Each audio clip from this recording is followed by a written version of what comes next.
Phyllis John walked into the woods on a quiet September evening and was never seen again. No body. No witnesses. No goodbye. Police searched for weeks. The trail went cold. And the case became just another file collecting dust in a locked cabinet until a phone call, 2 decades later, pulled it all back into the light. What was said on that call wasn't just disturbing. It was impossible.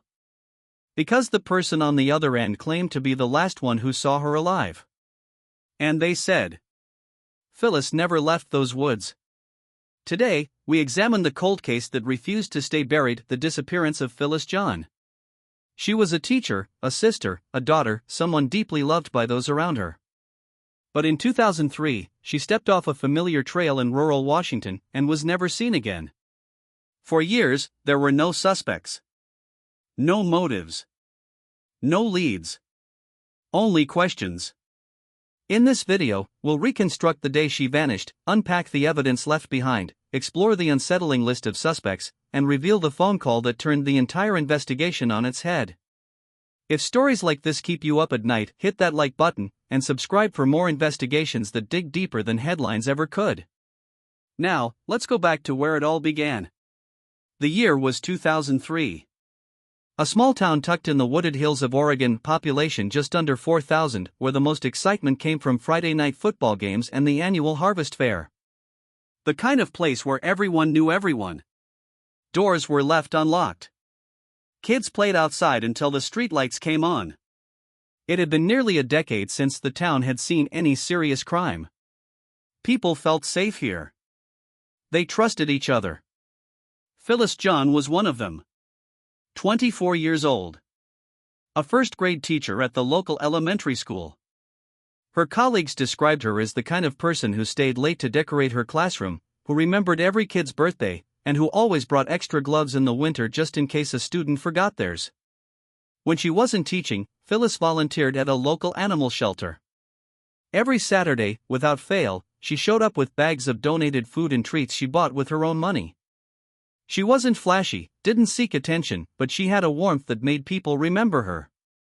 She lived alone in a modest, 2-bedroom rental just a few blocks from school. She was independent, smart, and careful, but never isolated. Her parents lived 15 minutes away. She spoke to her younger sister almost every day. The night she vanished started like any other. It was early fall, September 18th. A cool breeze had rolled in from the coast. Around 8 p.m., Phyllis was seen by neighbors walking her dog, Murphy, a golden retriever mix. It was her usual routine, down Maple Drive, then onto the wooded trail behind her house. A narrow path that looped through thick evergreens and spilled out behind the community park. She had walked it hundreds of times. But this time, she didn't return. When Murphy came back alone, muddy, limping, his leash dragging behind him, it set off alarm bells almost immediately. Her parents tried to call. No answer. Her sister texted. Nothing. Within the hour, they were knocking on her door. The lights were still on. Her car was still in the driveway. But Phyllis was gone. And in a town where people noticed when someone missed church or skipped the morning coffee run, her absence was impossible to ignore. Police were called. Volunteers flooded the woods with flashlights and search dogs. Flyers went up. News trucks arrived. But no one found a trace of her. Not a footprint. Not a scrap of clothing. Not even her phone. In less than 24 hours, the entire town went from comfort to fear. It was an ordinary Monday night in Pine Ridge, Oregon. A sleepy town of under 3,000 people. The kind of place where everyone knows each other, and the idea of locking your doors felt unnecessary. But on the night of September 3, 2002, everything changed. At 9:15 p.m., 24-year-old Phyllis John was seen leaving her modest ground-floor apartment. Her neighbors recalled hearing her call out to her dog, a golden retriever named Marley, before heading toward the familiar walking trail just 2 blocks from her building. She often took late evening walks to clear her mind after lone school days. She loved that trail. Said it helped her think. No one thought twice about her being out there at night. It was just Phyllis. By 10 p.m., Marley was found scratching at the door of her apartment alone. No leash. No signs of distress. Just wet paws and heavy breathing. 11 p.m., Phyllis's younger sister, Vanessa, tried calling her. No answer. She called again. And again. Still no response. That's when panic set in. Vanessa, I can't find my sister. Her dog's here but she's not. Something's wrong. When police arrived, they searched her home. Everything was in order, lights off, a half-drunk cup of tea on the counter, TV remote still resting on the couch. No forced entry. No signs of a struggle. But then, just before sunrise, the first clue emerged. A jogger, out for their early morning run along the Riverside Trail, found a cell phone lying face down in the mud. It was cracked. Covered in dew. And still powered on. It was Phyllis's. Within 24 hours, a full-scale search was underway. Dozens of community volunteers, led by the local sheriff's department, scoured the woods. Helicopters hovered. Search dogs barked through the dense forest. Divers combed through the river. But after 5 days, nothing. Interview with former detective Tom Greaves. It was like she vanished into the earth. No footprints. No signs of a struggle. No torn clothing. Nothing. The disappearance of Phyllis John has shaken this quiet town. Tonight, residents gather for a candlelight vigil, holding on to hope but also holding their breath. Police conducted over 40 interviews within the first week. Classmates, ex-boyfriends, co-workers. No one had seen her. No one had a motive. No one had answers. 2 weeks after she vanished, a groundskeeper at a county park near the edge of the river found something half buried beneath leaves, a scarf. It was floral. Torn at the edge. And immediately recognizable. Police forensics confirmed it belonged to her. But it wasn't just the scarf that raised alarm, it was what was found on it. Faint traces of blood. Not enough for a pattern, but enough to warrant testing. Lab results confirmed, one blood type matched Phyllis. The other was unknown. Was this proof she was attacked? Had she been with someone else that night? Or had someone returned to the scene and left it behind, as a message? Community speculation ran wild. Some suggested suicide. Others whispered abduction. A few even questioned whether someone close to her was responsible. We all had our theories. But nothing made sense. She just disappeared. That scarf was the first real thing we could touch. Years passed. The media left. The town returned to its routines. But for the John family, the nightmare never ended. The police, running out of leads and public pressure, quietly shelved the case after 2 years. It became another file in the cold case unit, one of many. But Phyllis's family refused to let her be forgotten. Her father reportedly wrote to the governor's office 5 times. Her mother kept Phyllis's bedroom untouched. But it was Vanessa, her sister, who refused to give up. She started a blog, Finding Phyllis, in 2006. What began as a place to journal grief quickly turned into a digital community of amateur sleuths and cold case obsessives. Her posts went viral. One Reddit thread on the case gathered over 100,000 upvotes. Vanessa appeared in local podcasts, wrote op-eds, and even launched a fundraiser to hire a retired homicide investigator named Dean Caulfield. There were things in that original report that didn't sit right with me. Details that seemed unfinished. One moment she was there, the next, she was gone. But 20 years later, a single phone call shattered everything we thought we knew about the disappearance of Phyllis John. Brief flash of eerie visuals, newspaper clippings, missing person poster, dark forest, police sirens, blurred face. Today we're uncovering the mystery that has haunted a quiet Oregon town for over 2 decades. The disappearance of Phyllis John wasn't just another cold case, it was a story that unraveled deeper fears, hidden secrets, and questions no one could answer, until now. We'll walk you through the night she vanished, the clues that misled investigators, the suspects that raised alarms, and the twist that rewrote everything. Stay with us, because what you're about to hear will challenge everything you thought you knew. It's the early 2000s in Maple Glen, Oregon. A town that hadn't seen a major crime in over 10 years. Life moved slowly here. Kids played in the streets. Doors were left unlocked. Everyone knew each other by name. And in the center of it all was Phyllis John. She was just 24. A schoolteacher. Passionate about children, animals, and her community. Phyllis volunteered regularly at local shelters, organized food drives, and still made time to visit her parents every weekend. She was independent, yes, but always kept close to those who mattered. Especially her younger sister, Leah. Phyllis lived just a few blocks from a local woods trail, one she walked almost every evening with her Labrador mix, Dusty. But one night, she didn't come back. Phyllis was last seen leaving her apartment with Dusty, wearing a light gray hoodie, black leggings, and white sneakers.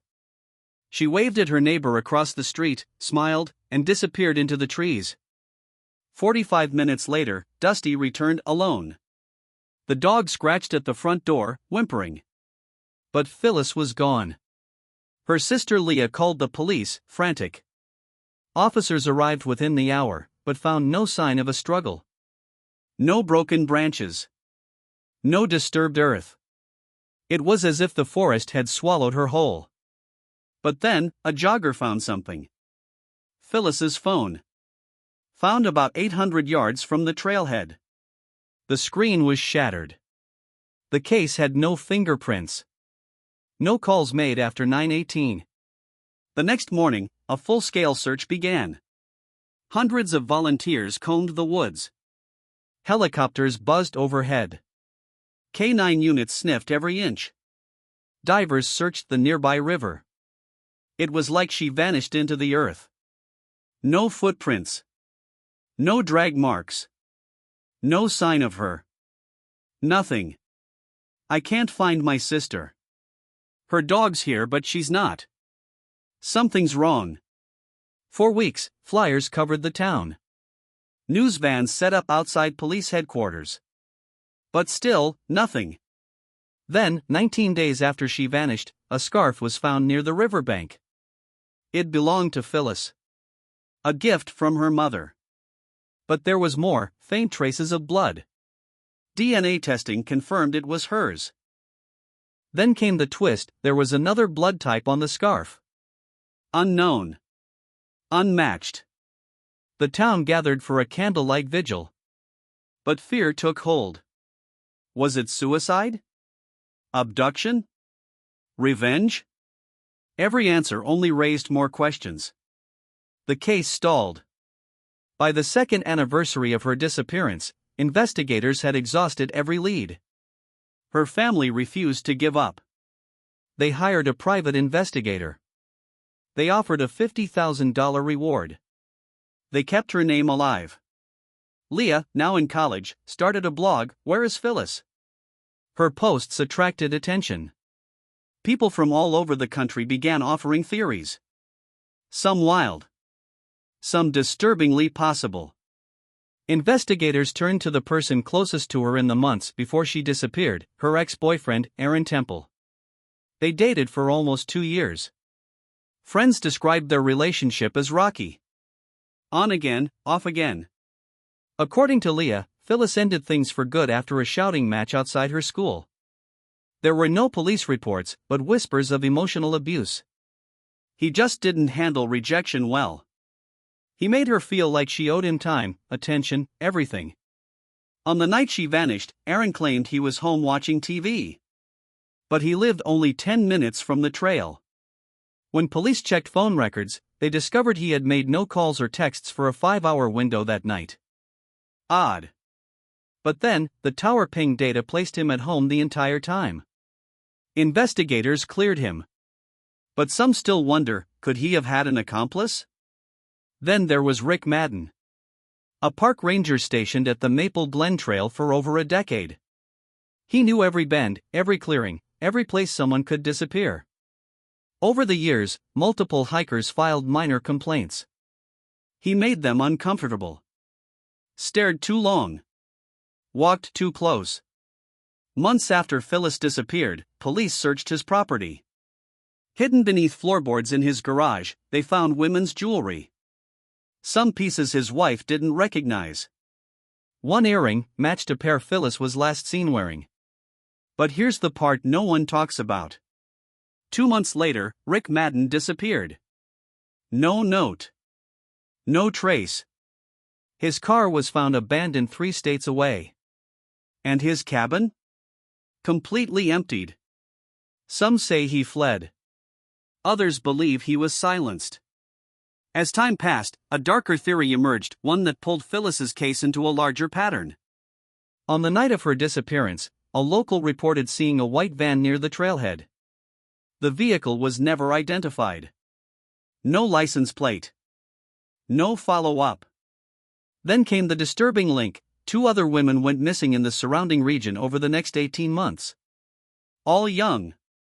All alone. All near hiking trails. Online forums lit up with speculation. Truck stop sightings. Unmarked warehouses.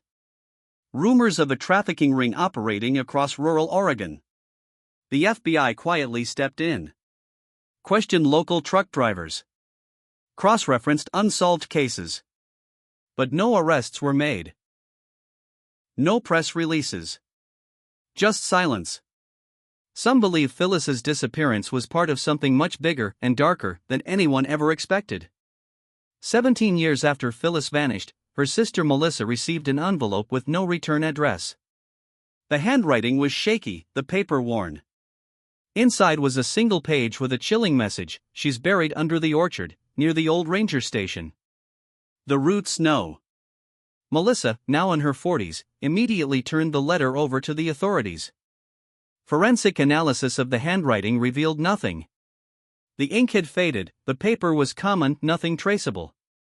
But the specificity of the location sent shivers through everyone involved in the case. Cadaver dogs were brought to the abandoned orchard near the ranger station. The area had long since gone wild, the trees gnarled and overgrown, the soil thick with decay. What happened next stunned the search team. A trained cadaver dog stopped at the base of one particular apple tree, began to dig, then froze. It was a confirmed hit. Investigators began excavation, but initial searches were inconclusive. The earth was dense, and the orchard had been replanted several times over the years. But something had changed. This wasn't a cold case anymore. The letter had sparked a renewed fire under the investigation. And it wouldn't be the last surprise. In 2022, the unexpected happened. An inmate at the Oregon State Penitentiary, serving a life sentence for a double homicide, requested to speak with a detective. His name was Walter Hensley. He was 63 years old and had been in and out of prison since the 1980s. What he said turned the entire case on its head. Walter claimed that in 2003, he and another man, never publicly named, had been driving through the area as part of an unrelated job. They had intended to confront a woman who they believed had been informing on them to law enforcement. But, as he put it, "We got the wrong girl." He said Phyllis had been alone, walking her dog. It was supposed to be a confrontation, just to scare her. But it escalated. She fought back, scratched one of them. That was when things went wrong. According to Walter, they panicked. Phyllis was taken to an abandoned cabin near the orchard and tied up. She pleaded with them. But by morning, she was dead. He gave the precise location of the shallow grave. Authorities followed up with a team and uncovered human remains just feet from where the cadaver dog had hit earlier. Weeks later, DNA confirmed the worst: it was Phyllis John. The discovery stunned the town. Melissa, her sister, said in an interview, "All these years, I never stopped hoping." But nothing prepares you for the moment you finally know. Walter Hensley was never charged with Phyllis's murder. He died in prison just months after the confession from complications related to cancer. His partner has never been located. But for the first time in nearly 2 decades, the John family had an answer. After all these years, the truth finally came out. The man who confessed to abducting and killing Phyllis John was formally charged in 2022. His name, Daniel Kearns, was already known to authorities, a drifter with a long history of petty crimes and a reputation for violence. His confession, delivered in a shaky voice over a prison phone, closed a chapter that had haunted a family and a community for 2 decades. But almost immediately, the cracks in the resolution began to show. Kearns claimed he wasn't alone. He spoke of a second man. A partner. Someone who had convinced him to follow Phyllis. Someone who had done most of the planning. Someone he refused to name. Why? That's a question no one has been able to answer. He said the guy threatened his family if he ever talked. But here's the thing: Kearns has no family. No living relatives. That detail never sat right with me. Despite extensive questioning, polygraph tests, and follow-up investigations, the identity of the second man remains unknown. And then there were the loose ends, the kind that don't just go away. What about the letter? Delivered 17 years after her disappearance, with exact coordinates and phrases only a local might know.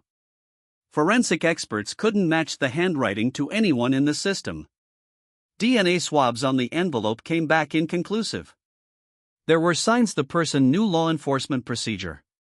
Gloves, no saliva, postmarked from 3 states away. This wasn't some crank tip. Someone wanted the truth to be found without ever being found themselves. And what about the ranger? Raymond Ellis. Retired Army, park ranger for 8 years, and the last known person to log a sighting of Phyllis, though his account changed slightly every time it was revisited. 2 months after the disappearance, Ellis resigned without warning. 1 week later, he was gone. His truck abandoned. No bank activity. No digital footprint. Some say he ran. Others believe something, or someone, made him disappear. In a town where nothing big ever happened, this became the biggest mystery no one could fully solve. Phyllis John was finally laid to rest on a cool autumn morning, under a maple tree in the family cemetery. Her sister, now a mother herself, gave the eulogy. The words were simple. Quiet. Devastating. I still wait for her to knock on the door sometimes. I guess I always will. The case was closed, officially. But justice, if that's what it was, felt incomplete. Why Phyllis? Was it really mistaken identity? Why choose that night? That trail? That girl? And if it was a mistake, who was the real target? The truth, it seems, can only do so much. It can bring bones home. It can put a name on a grave. But it doesn't answer every question. It doesn't fill every silence. Some stories don't end. Some shadows stretch further than we ever thought.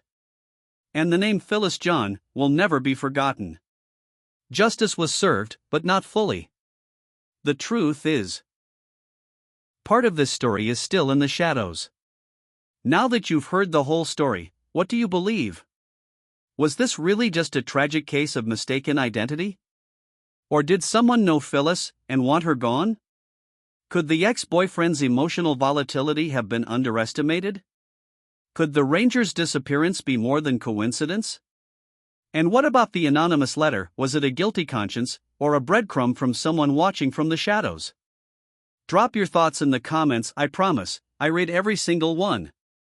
Your theories, your hunches, even your own experiences with mysteries like this. Because sometimes, it's your insight that helps connect a missing link no one else saw. Red square ex-boyfriend. Green square disgraced ranger. Blue square trafficking mix-up. Yellow square other. Tell us below. If this story gave you chills, if you sat through that confession and felt the weight of 20 years of silence breaking, hit that like button. And if you're into real-life mysteries, strange disappearances, and chilling twists that keep you up at night, you know what to do. Subscribe. More stories are coming. And not all of them have an ending. The Phyllis John Mystery. Pushpin new episodes weekly. Bell subscribe and turn on notifications so you never miss a clue.